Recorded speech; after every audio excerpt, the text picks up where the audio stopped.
फिर देखो बेटा, हुन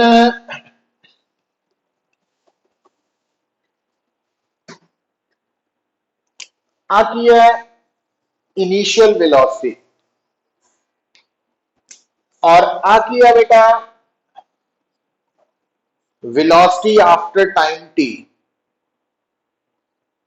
हुन अगर थानू कोई कहे find the change in velocity,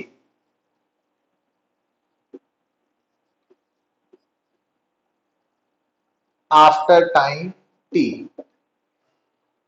तो चेंज इन वेलोसिटी मतलब फाइनल, है ना, minus initial. Final means after time t velocity minus initial velocity. हुन अगर आप इथों वैल्यू पुट करिए बेटा u x i cap plus u y minus g t j cap और यदि वैल्यू इथों पुट करिए u x i cap plus u y j cap, हुन आ तो कैंसल आउट हो जाना पुत्र और आ भी कैंसल आउट हो जाना क्योंकि ये प्लस यू वाई जे है और ये माइनस हो जाना ना ब्रैकेट ओपन करन ते, तो minus g t j cap. तो आ थोड़ा आंसर आ गया। अच्छा हुन इनू नोट करके ना जो अंडरलाइन करके दोबारा देखो, हुन अगर मैं थानू पूछा कि जदों थोड़ा प्रोजैक्टाइल थ्रो होया, जदों थोड़ा प्रोजैक्टाइल थ्रो होया with certain velocity making an angle theta with horizontal, ਤਾਂ ਜਦੋਂ ਉਹ ਵਾਪਸ ਸੇਮ ਹੌਰੀਜ਼ੌਂਟਲ ਲੈਵਲ ਤੇ ਆਇਆ ਤਾਂ ਦੱਸੋ ਕਿੰਨੀ ਵੈਲੋਸਿਟੀ ਚੇਂਜ ਹੋਈ, ਹੈ ਨਾ। ਤਾਂ ਉਹਦਾ ਮਤਲਬ ਇਸ ਫਾਰਮੂਲਾ 'ਚ ਤੁਸੀਂ ਟਾਈਮ ਕਿੰਨਾ ਲਓਗੇ ਬੇਟਾ, कैपिटल टी, है ना, कैपिटल टी ले लांगे क्योंकि आ वेलोसिटी चेंज इन वेलोसिटी आ रही है आफ्टर टाइम स्मॉल टी। ਤੇ ਜਦੋਂ ਮੈਨੂੰ ਉਹ ਕੁਐਸਚਨ ਚ ਕਹਿ ਰਿਹਾ ਕਿ ਪ੍ਰੋਜੈਕਟਾਈਲ ਜਦੋਂ ਥਰੋ ਹੋਇਆ ਤਾਂ ਉਹ ਸੇਮ ਹੌਰੀਜ਼ੌਂਟਲ ਲੈਵਲ ਤੇ ਜਦੋਂ ਵਾਪਸ ਆਏਗਾ ਤਾਂ ਉਸ ਵਕਤ ਉਹਦੀ ਕਿੰਨੀ ਵੈਲੋਸਿਟੀ ਚੇਂਜ ਕਰੇਗੀ। ਇਹਦਾ ਮਤਲਬ ਟਾਈਮ ਸਮਾਲ ਟੀ ਨੂੰ ਕੈਪੀਟਲ ਟੀ ਨਾਲ ਰਿਪਲੇਸ ਕਰ ਲੈਣਾ ਤੁਸੀਂ ਔਰ ਉਸ ਕੇਸ 'ਚ ਜਦੋਂ ਤੁਸੀਂ ਸਮਾਲ ਟੀ ਨੂੰ ਕੈਪੀਟਲ ਟੀ ਨਾਲ ਰਿਪਲੇਸ ਕਰੋਗੇ तो डेल्टा वी आ जाएगा minus g t j cap और minus mean g change in velocity है वो डाउनवर्ड डायरेक्शन है ना। हम गल सुनियो बड़ा इंपॉर्टेंट पॉइंट है। हुन इज इक्वल टू टी कितना हो गया two u y by g, तो minus two u y j cap थोड़ा आंसर आ गया। अच्छा तो हुन एक तो ये तुसी आंसर कर सकते हैं ना, इनको अंडरलाइन करी जाओ, एक हॉरिजॉन्टल दे नाल रिलेटेड जेडे है ना डिफरेंट पॉइंट्स है जेडे कि वेरियस न्यूमेरिकल्स नु सॉल्व करन च साडी हेल्प करदे हैं। तो change in velocity after time t during projectile motion कढन दा फार्मूला थानू पता लग चुका और एक कितों बाहरों थोड़ी आया, थानू चेंज इन वेलोसिटी पता फाइनल माइनस इनिशियल और फाइनल वैल्यू इतना कढनी वेलोसिटी दी इनिशियल आ वा, तो वो दोनों का वैक्टर सबट्रैक्शन करके आंसर। हुन अगर वो थानू कहे, गल सुनो पुत्र फर्क समझियो, अगर वो थानू कहे कि प्रोजैक्टाइल थ्रो होया, है ना, जो प्रोजैक्टाइल थ्रो होया तां प्रोजैक्टाइल दी चेंज इन वेलोसिटी निकालनी है पर किन्ने टाइम बाद जदों वो वापस सेम हॉरिजॉन्टल लेवल ते आ गया। ਇਹਦਾ मतलब ਉੱਥੇ ਤੁਹਾਨੂੰ ਪਤਾ ਲੱਗ ਗਿਆ ਵੀ ਟਾਈਮ ਆਪਾਂ ਜਿਹੜਾ ਟਾਈਮ ਟੇਕਨ ਹੈ ਉਹ capital tea time of flight ਦੇ ਬਰਾਬਰ ਲੈਣਾ ਔਰ ਉਹਦੇ ਚ ਪੁੱਟ ਕਰਕੇ ਤੁਸੀਂ ਆ ਕਰ ਲਓ। ਅੱਛਾ ਹੁਣ अगर बेटा वो थानू कहे एवरेज एक्सेलरेशन निकालो, एवरेज एक्सेलरेशन निकालो, तो एवरेज एक्सेलरेशन कितना निकालोगे बेटा, चेंज इन वेलोसिटी नु टाइम टेकन नाल डिवाइड करके रेशो लाओगे ना एवरेज एक्सेलरेशन, ते टाइम टेकन इत्थे की लाओगे क्योंकि आपां नू पूछ रहा कि जदों प्रोजैक्टाइल थ्रो करन तो बाद वापस सेम हॉरिजॉन्टल लेवल ते आया तो टाइम टेकन कैपिटल टी लिया जाएगा, है ना। वो कैपिटल टी नाल इनू डिवाइड करके तुसी एवरेज एक्सेलरेशन निकाल सकते हैं और तुसी नोट पता की करोगे एवरेज एक्सेलरेशन का आंसर माइनस जी जे कैप आएगा, तो स्मॉल जी तो मैग्नीट्यूड होएगा माइनस जे कैप वो डायरेक्शन आ जाएगी। इदा क्यों आ गया और मैं इन्नी जल्दी क्यों आंसर देता, क्योंकि ये थानू याद होना चाहिए जेड़ा ना पुत यूनिफॉर्मली एक्सेलरेटेड मोशन है, यूनिफॉर्मली एक्सेलरेटेड मोशन जो एवरेज एक्सेलरेशन है ते जो इंस्टेंटेनियस एक्सेलरेशन है वो हमेशा बराबर रहते। जेड़ा यूनिफॉर्म मोशन होंदा, यूनिफॉर्म मोशन दे विच एवरेज वेलोसिटी ते इंस्टेंटेनियस वेलोसिटी हमेशा बराबर होंदे। ये करैक्टरिस्टिक्स आपां लिखे हुए, तो उन्होंने दिमाग च रख लो। इस करके आपां नूं ये कोई फार्मूला लगाने की लोड़ नहीं है, डायरैक्ट रिजल्ट आ जाना।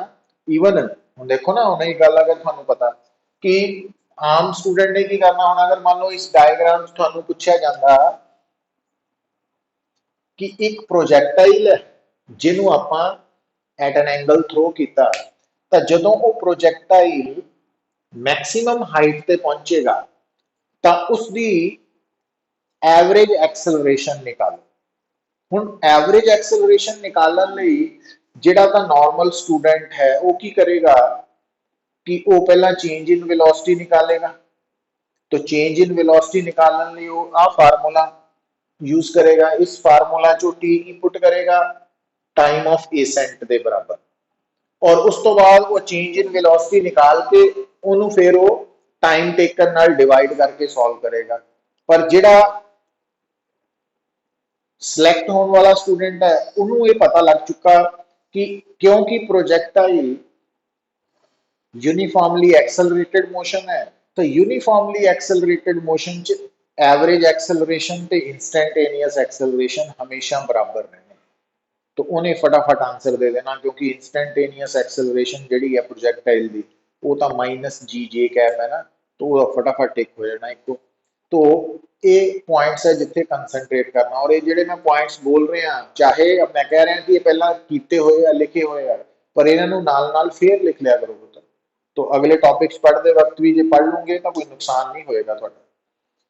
हुण लिखो, हुण जदों असी बेटा गल करते हैं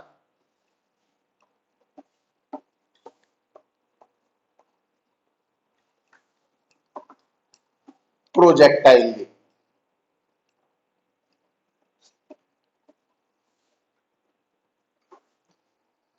तो आप गल कर रहे हैं एंगुलर प्रोजैक्टाइल। जिहड़ा एंगुलर प्रोजैक्टाइल है ਉਹਦੇ ਵਿੱਚ बेटा आप प्रूव कर चुके हैं कि ਉਹਦਾ पाथ पैराबोलिक है, time of flight the expression, maximum range, then maximum height, velocity at any instant. तो ये सारा डिस्कस हो चुका ना जिहड़ा थ्योरेटिकल पोर्शन है। हुण अगली गल जिहड़ी हैडिंग लिखो पुत्र, देखो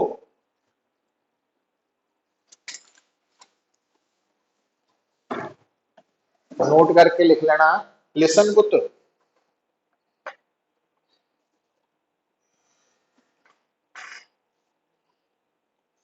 हुण ये जिहड़ी मैं गल तुहानूं दस्सण लगा ना,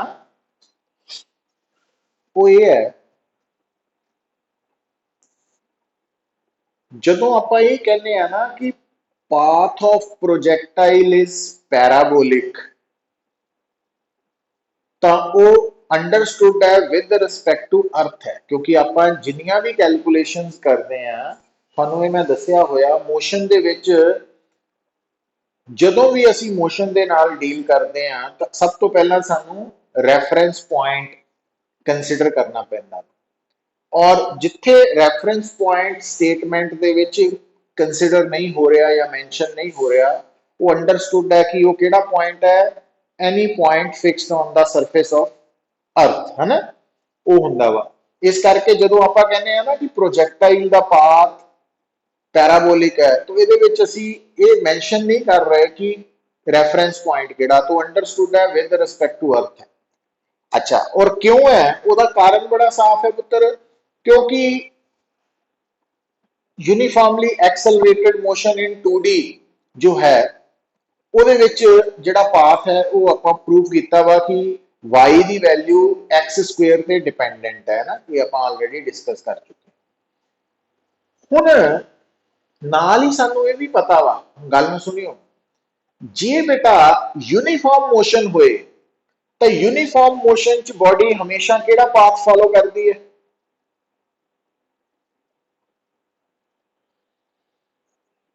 स्ट्रेट पाथ। अच्छा हुण मैं जिथे आ रहा ना वापस, हुण गल दोबारा सुनो। यूनिफॉर्म मोशन च बॉडी हमेशा स्ट्रेट पाथ फॉलो करती हमेशा। ਜਦੋਂ भी बॉडी यूनिफॉर्म मोशन पोजेस कर रही है, जिसदे भी रिलेटिवली वो यूनिफॉर्म मोशन पोजेस कर रही है, ਉਹਦਾ पाथ स्ट्रेट होएगा, ਉਹਦਾ पाथ स्ट्रेट ही होएगा। बट अगली गल सुनो, ਜਦੋਂ ਆਪਾਂ ਕਹਿੰਦੇ ਆ uniformly accelerated motion, uniformly accelerated motion च हमेशा पाथ स्ट्रेट होएगा या पैराबोलिक होएगा जरूरी नहीं है, क्योंकि प्रोजैक्टाइल के केस च तुसी देख चुके हैं कि मोशन यूनिफॉर्मली एक्सेलरेटेड मोशन है प्रोजैक्टाइल का केस, ते पाथ पैराबोलिक है। जबकि जो असी मोशन इन 1D के केस च freely falling motion in 1D वाला केस कीता सी, वो भी यूनिफॉर्मली एक्सेलरेटेड मोशन सी पर पाथ स्ट्रेट सी। तो इस करके बेटा, क्योंकि मैं थोड़े सामने स्टेटमेंट बोली सी कि जड़ा प्रोजैक्टाइल मोशन है ਉਹਦੇ ਵਿੱਚ पाथ पैराबोलिक है ना, और क्यों पैराबोलिक है? क्योंकि यूनिफॉर्मली एक्सेलरेटेड मोशन है। तो वो गलत फहमी पैदा कर जाती है, उतों लगन लग पैंदा कि हर यूनिफॉर्मली एक्सेलरेटेड मोशन का पाथ पैराबोलिक है ना, गलत हो जाए। क्यों? क्योंकि आप पिछे पढ़ के आए हैं कि जड़ा freely falling motion in 1D है, भी जो आप किसी बॉडी को वर्टिकली अपवर्ड थ्रो करते हैं या ड्रॉप करते हैं, तो उस केस दे विच ओहदा मोशन यूनिफॉर्मली एक्सेलरेटेड मोशन तो हुंदा, पर पाथ पैराबोलिक नहीं स्ट्रेट हुंदा। इस करके गल नूं फर्क नूं समझो कि जिहड़ा यूनिफॉर्मली एक्सेलरेटेड मोशन है उहदे दौरान बॉडी का पाथ स्ट्रेट भी हो सकता ते पैराबोलिक भी हो सकता। हाँ, पर यूनिफॉर्म मोशन च पाथ हमेशा स्ट्रेट होएगा, तो ये याद रख लो, ये हमेशा स्ट्रेट होएगा। हुण जदों बेटा आपां ये गल कर लई है, हुण मैं जिहड़ी हुण गल दस्सण लगा हैगा तां एक लाइन का रिजल्ट ही है, क्योंकि MCQs हो चुके हैं। वो ये है कि अगर ध्यान नाल गल सुनियो, हुण आपां इसनूं प्रैक्टिकल वे च समझण दे लई गल नूं की कर रहे हैं कि मान लो दो पर्सनस है, मान लो दो पर्सनस है, ठीक है, दोनों छत ते खड़े है, एक पर्सन ए है, एक पर्सन बी है, दोनों छत ते खड़े है, और एक पहलवान आदमी है ना, वो भी नाल खड़ा हुआ छत पे। तो एक पर्सन ए है, एक पर्सन बी है, और एक पहलवान आदमी उसदे नाल खड़ा हुआ छत पे, सेम जगह पे खड़ा। हुण बेटा जिहड़ा वो पहलवान आदमी है वो की करदा, ए पर्सन नूं चक के हवा च सुट दिंदा, साइड नूं थ्रो कर दिंदा। हुण जदों वो आदमी नूं हवा च थ्रो करता, उन्हें है ना स्पेस च थ्रो करता, साइड नूं करता, एंगल ते करता, तो वो आदमी जिहड़ा ए पर्सन है वो की बन गया वा, वो प्रोजैक्टाइल हो गया, वो प्रोजैक्टाइल है। हुण वो दोनों आदमी, पहलवान आदमी ते बी पर्सन दोनों छत ते खड़े है ना, वो मतलब with respect to earth rest ते है, मीनस अर्थ ही है दोनों। तो दोनों के अकॉर्डिंगली जिहड़ा ए आदमी प्रोजैक्टाइल बन चुका वा, उन्होंने थ्रो कर दिता, वो किहड़ा पाथ फॉलो करेगा? उसका पाथ की होएगा? वो पैराबोलिक पाथ होएगा, पैराबोलिक पाथ होएगा, है ना। ये गल समझ आ गई। पर हुण होया की है, उस पहलवान आदमी ने एक पर्सन नूं जदों चक के थ्रो किया है ना साइड नूं, ते नाल बी नूं भी चक के थ्रो करता, ए नूं भी थ्रो करता साइड ते, बी नूं भी थ्रो करता। हुण ए और बी दोनों ही प्रोजैक्टाइल बन गए, दोनों ही प्रोजैक्टाइल है। हुण जिहड़ा पहलवान आदमी छत ते खड़ा वा, ਉਹਦੇ अकॉर्डिंगली ए का पाथ भी पैराबोलिक है, बी का पाथ भी पैराबोलिक है, पर बी डिगदा होया बी ए नूं देख रहा और ए बी नूं देख रहा, तो दोनों एक दूजे के अकॉर्डिंगली केड़ा पाथ महसूस करनगे?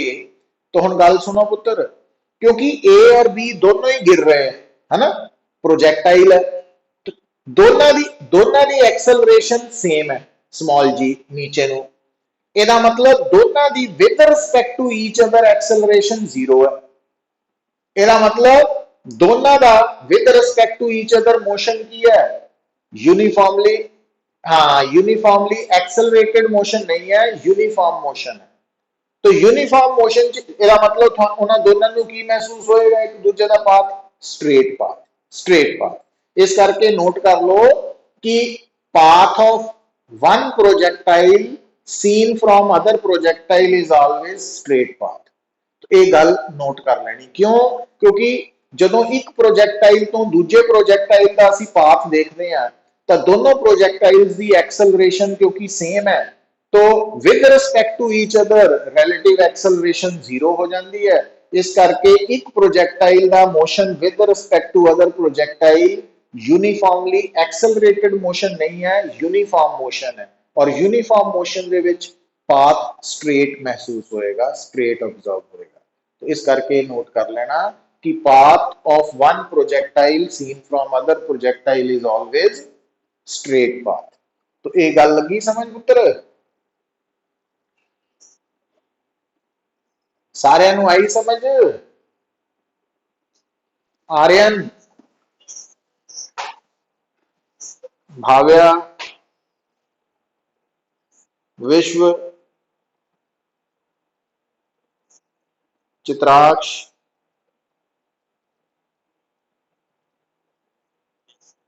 गर्व,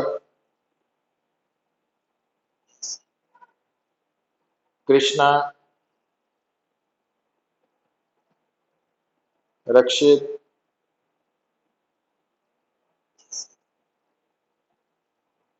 खुशी, भाव, हाँ जी,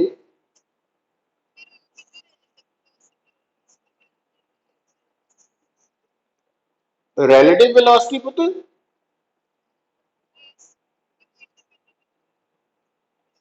नहीं नहीं, रिलेटिव वेलोसिटी कांस्टेंट होएगी ताई तो यूनिफॉर्म मोशन है दोनों का पुत्र।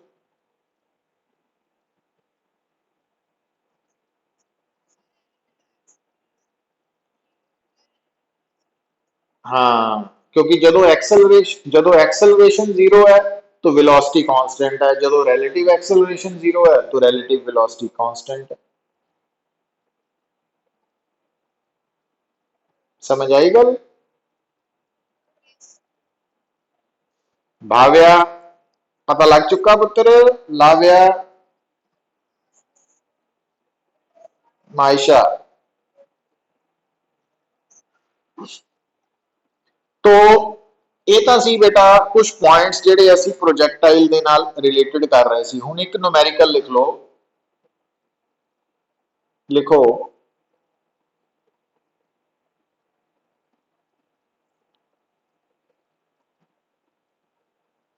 a projectile या a particle is thrown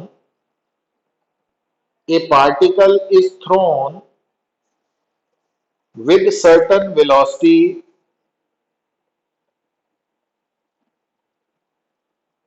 making an angle of 60 degree with making an angle of 60 degree with horizontal.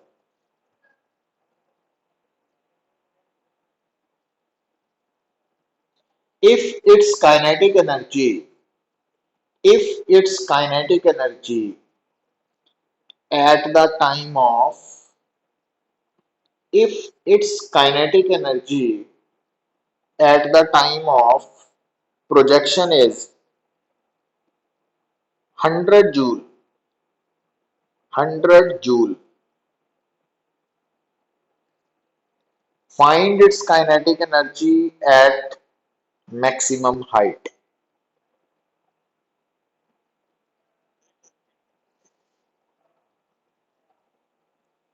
A particle is thrown with certain velocity making an angle of 60 degree with horizontal. If its kinetic energy at the time of projection is 100 joule. Find its kinetic energy at maximum height.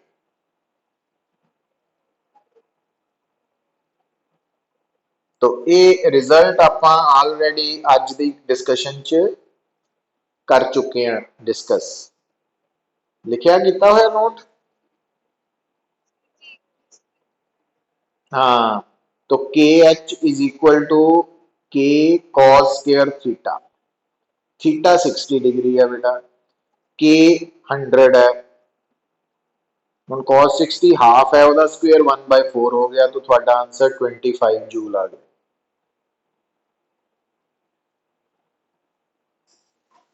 है ना? मतलब ਤੁਹਾਡਾ की 100 joule दिता और theta 60 degree दिता with horizontal, इस करके के एच की वैल्यू के cos स्क्वायर थीटा है ना, ये ਆਪਾਂ ਨੂੰ रिजल्ट टिप्स ਤੇ ਚਾਹੀਦਾ ਵਾ, तो वो अप्लाई किया तो आंसर आ गया।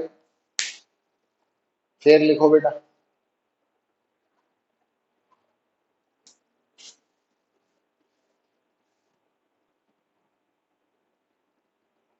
a projectile या a particle is thrown, a particle is thrown with certain velocity making an angle of making an angle of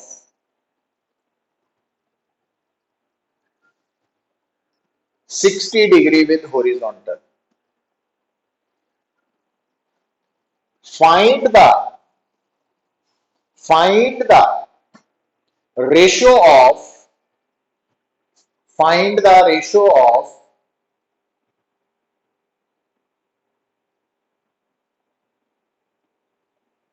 maximum height to horizontal range. Find the ratio of maximum height to horizontal range.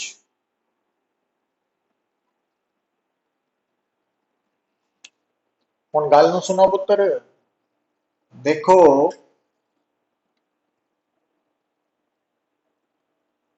अगर थोड़ा projectile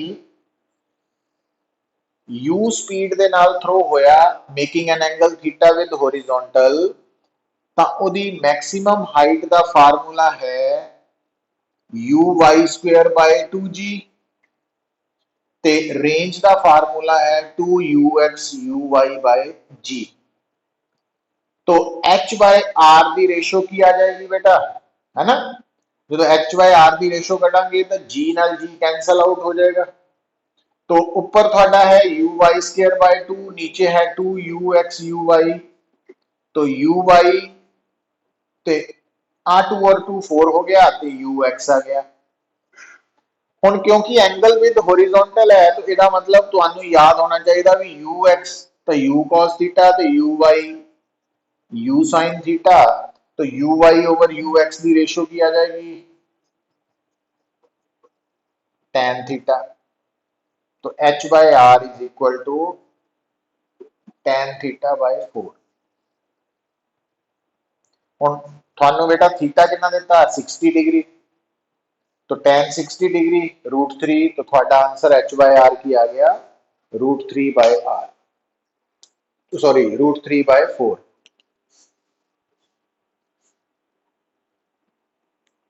clear है भाई?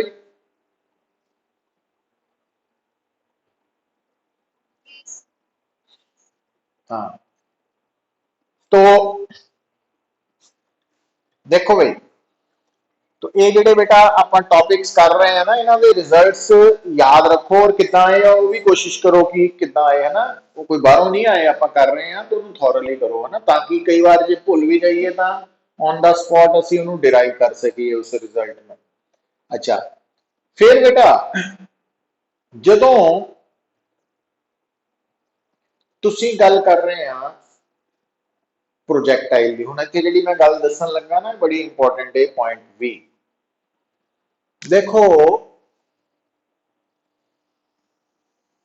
ਆ बेटा ਤੁਹਾਡੇ ਕੋਲ ਮੰਨ ਲਓ ਇੱਕ ਲੈਵਲ ਹੈ, ਗਰਾਊਂਡ ਮੰਨ ਲਓ, ਗਰਾਊਂਡ ਹੈ ਹਨਾ, ਇਹਨੂੰ ਗਰਾਊਂਡ ਮੰਨ ਲਓ। ਜਿਹੜਾ ਆਪਾਂ ਐਂਗੂਲਰ ਪ੍ਰੋਜੈਕਟਾਈਲ ਦਾ ਕੇਸ ਕੀਤਾ ਸੀ, ਉਹਦੇ ਵਿੱਚ ਅਸੀਂ ਜਿਸ ਲੈਵਲ ਤੋਂ ਬੋਡੀ ਨੂੰ ਥਰੋ ਕੀਤਾ ਸੀ ਵਾਪਸ ਉਸੇ ਲੈਵਲ ਤੇ ਆ ਰਹੀ ਸੀ ਹੈ ਨਾ। ਪਰ ਆਪਾਂ ਇਸ ਨੂੰ ਹੁਣ ਥੋੜਾ ਜਿਹਾ ਜਨਰਲਾਈਜ਼ ਕਰਨ ਲੱਗੇ ਆ, ਧਿਆਨ ਦਿਓ ਬੇਟਾ। ਮੰਨ ਲਓ ਤੁਹਾਡੇ ਸਾਹਮਣੇ ਆ बेटा है एक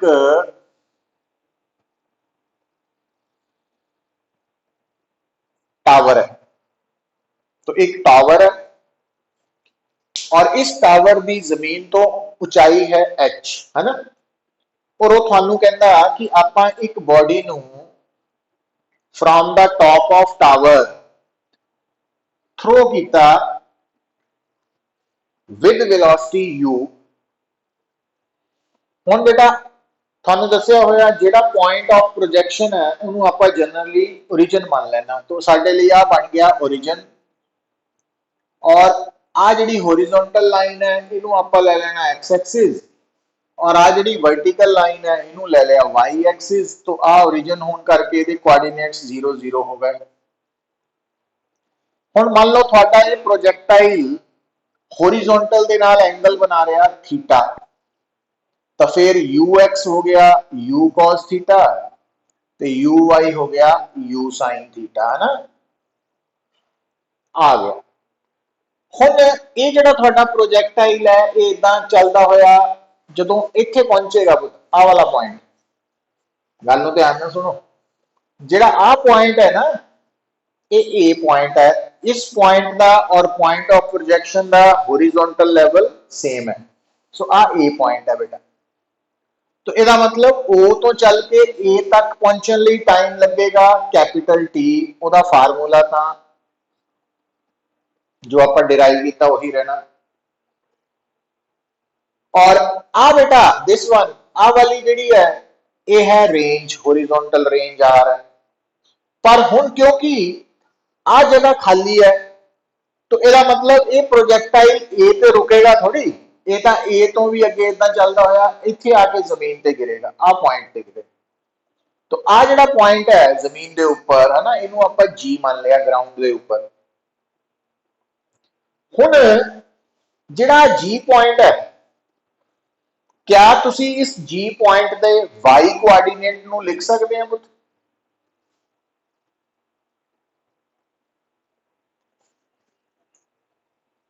जी पॉइंट का वाई कोआर्डीनेट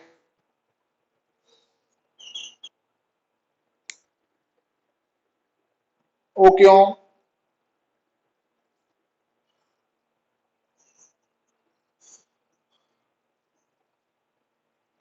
तो आपां बेटा इनू क्या वा एक्स एक्सिस, ठीक है, इनू मन्निया ओरिजिन।